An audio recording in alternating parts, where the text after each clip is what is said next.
Hey, good morning, everybody, and welcome to another edition of the Morning Briefing, brought to you by Friedman Adventures. It is great to be with you all early this morning. I'm getting ready to jump on the True Line out of 22nd Street Landing in beautiful San Pedro, California, our home studio, where we have so many great shows for you, and we appreciate all your great support, pushing up toward 7,000 hours of content consumed by all of you every month now, and I can't thank you enough. All right, we've got all kinds of stuff. We've got a spinning reel controversy brewing. We've got huge schools of white sea bass. The bluefin bite is back on, but we've got to start south of the border, down in beautiful Ensenada, Baja California Norte, and talk about the day that Alma Caballero had down that way. In fact, I mean, you talk about hardcore. Just a few moments ago, she drove home from Ensenada, arrived at home. She said she had to pull off the road to sleep, which is a very good idea. I'm so glad Alma did that because we wouldn't want anything to happen, but she was plumb tuckered out. She was down there fishing with Diego from Baja Fishing. She fishes with them all the time. Highly recommends those guys. You know how much I love to cross the border and go down there and fishing. You know, out of Ensenada, you're talking about a 17, 18, 20 mile run to get to the fish. Alma had 3 big bluefin tuna. Congratulations on a spectacular day. Her big one was 140 pounds. It took her 20 minutes to get that fish on board, and it was just a spectacular day. And there are a lot of guys down there in Ensenada back on the fish. They're back biting again. It's such great news. Most all of those fish, Alma said, taken on the troll down there. Of course, Sam De La Torre from Island Fishing Tackle in Carson, California. He just did a great video for us. Look that up on what lure you need to troll and catch bluefin with. The fish mostly 40 to over 100 pounds. And I've got to take my hat off to Alma. She's really a lovely person. She works hard at this. 3 bluefin, 140 pounder, just drove back from Ensenada, Baja California, after I'm sure celebrating a little bit her magnificent catch, and that was a day to remember. No question about it. Congratulations, Alma. And I'll have to get down there and fish with Diego and Baja Fishing one of these days really, really soon. All right, spinning reel controversies. You know, we had the recent workshop, and Ruben Salgado, super good guy, he won, or well, let's put it this way, he made the longest cast. And I had talked to Sam De La Torre from Island Fishing Tackle before, and Sam said, look, there's no limitations. You can use a spinning reel, you can cast with whatever outfit you want. We just want to see your best. That was the thing. And so Ruben did it. Ruben's a great guy, by the way. I enjoyed having lunch with him and his wife.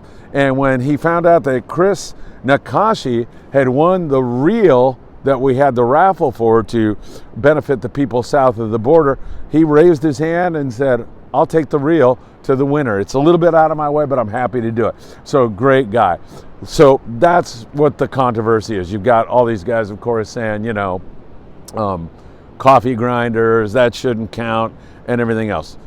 Let me just give it to you this way. Let me try to present it this way, the way Sam and I are thinking. So there's a lot of guys that have sport boats out there, and they need business. And if a novice angler can come into this sport and use a spinning reel and be proficient and catch fish, that just broadens the amount of people that can go fishing and support these guys. They're under a great deal of pressure right now. They have these fuel bills that are going through the roof. It's difficult when you have your own business. So if we get more people into this game and more kids get to enjoy it, who cares if they're using a spinning reel or not? Now, if you want to make a big deal about only conventional reels in the casting contest, okay, but let's keep it civil too. I mean, let's not turn this into like a political thing where you have to hate the other side. We can agree to disagree. Well, for the most part, I'll tell you, this controversy will go on. It's good for me because it gets all kinds of comments on there, and I love a good conversation like that. Hey, you know what?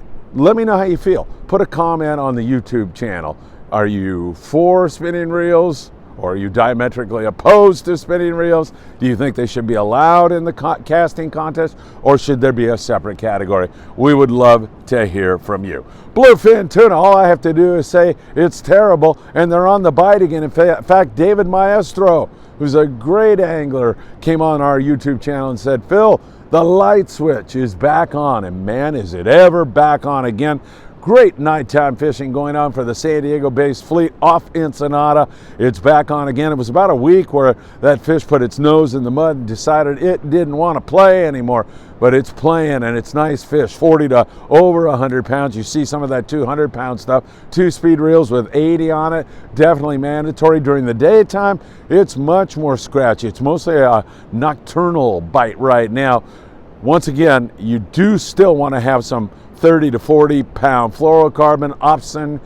OpsonUSA.com. Put in FA at checkout to get a note from Greg and a free gift, because during the daytime, fish are a little bit more finicky, and you have the chance at a kelp patty yellowtail or two. There's some of that going on. Not a lot. That will increase, hopefully, as time goes on, and we'll continue to watch it. But some boats with limits of bluefin tuna, great nighttime fishing. Jigs are working well. The 100 to 300 gram jigs, flat fall Sacanas are all working really well. Knife jigs, and the bite is back on again. We thought it would happen. Green Boxes said it was the moon. Maybe he was right. I mean, I think he nailed it, and I didn't mention that, so I appreciate him bringing that to my attention. And once again, we are back in them again. They are biting full speed, and hopefully we'll get those one-day boys to get on it again. Also, one-day boats, the guys that leave at 6 a.m. and 6 p.m. have been struggling.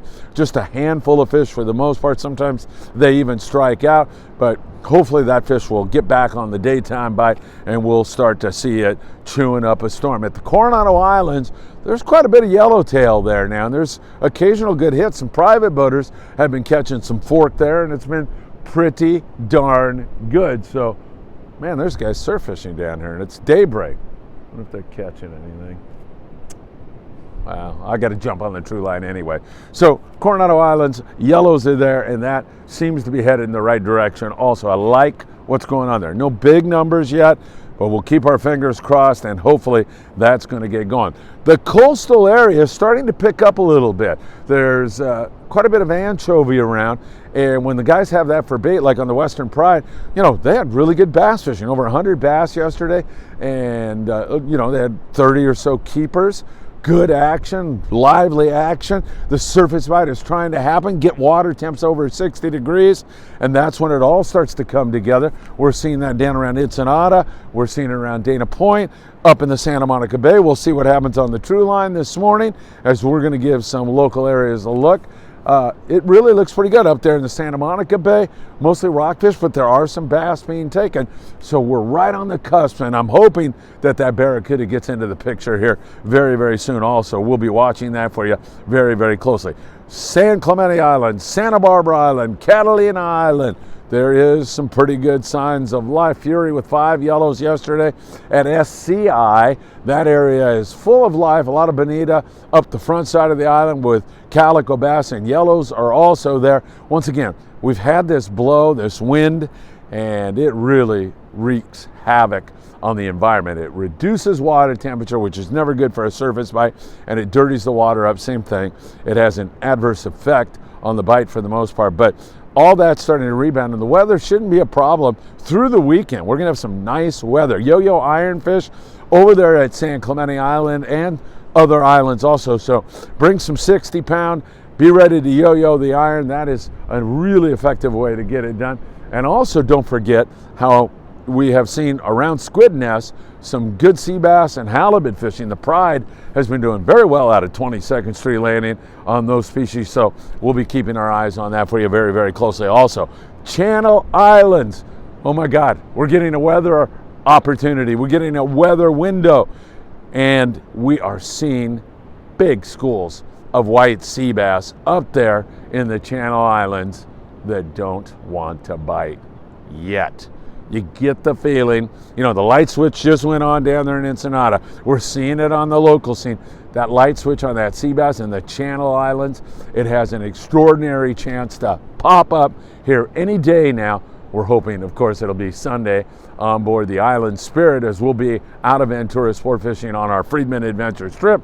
But I'm also hoping that it happens today in case you happen to be out there fishing away. And hopefully that is going to come together here very soon. I know Sean Stewart on the Aloha Spirit, those guys have been seeing lots of sea bass. And when they've been on the bite, it's been extraordinary up there. I mean, fish up to nearly 70 pounds, big fat white sea bass. And you'll actually see, they fish them a little differently out there.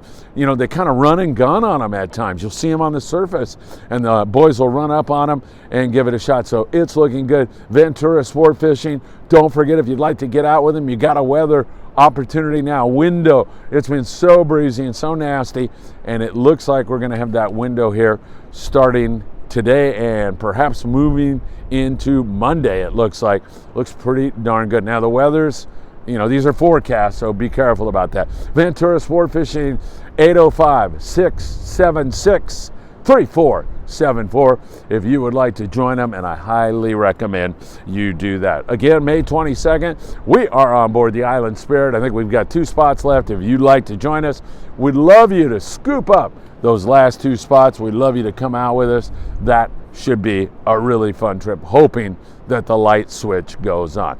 All right, everybody, we'll be monitoring it all for you. I'll be on board the True Line with my good friend Eddie Leland, Captain Eddie Leland. We are doing a memorial / fishing trip this morning. A young man and a friend of, I'm friend with his mother for many years. A young man passed away.